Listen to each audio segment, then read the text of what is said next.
95% من مطاعم مصر اللي بتعمل الحواوشي يا اما لحم خنزير مسرطن، اللي هو الرغيف ب10 وب12 و15 و20 و25 و30 و35. دي مش لحمة، دي اطباق بيض مفرومة محطوط عليها الوان وتوابل عشان يتقال انها لحمة وريحتها لحمة، انما دي اطباق بيض. تخيلوا بقى ان مش عارف اقول لكم ايه الصراحة، يعني حاجة تافهة قوي.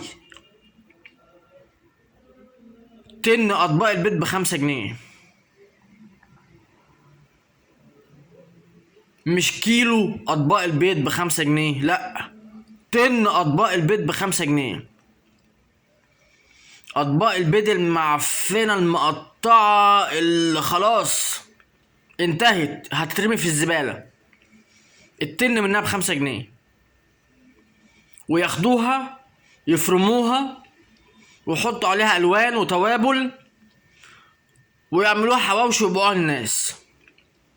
وطبعا لحم الخنزير اللي بيتعمل منه الكبدة والسجق والكفتة برضو بيتعمل منه الحواوشي. ده 95% من تجار مصر، من مطاعم مصر. فبالله عليكم، بالله عليكم، بالله عليكم،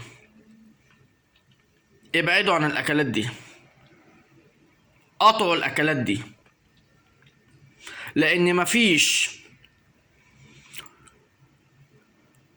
كبدة او سجق او كفتة او حواوشي بلحم ضاني او بتلو او كندوز هيبقى الرغيف هيبقى غالي قوي، لان كيلو اللحمة دلوقتي ب130 جنيه. عايزين الرغيف يبقى عامل كام بالعقل؟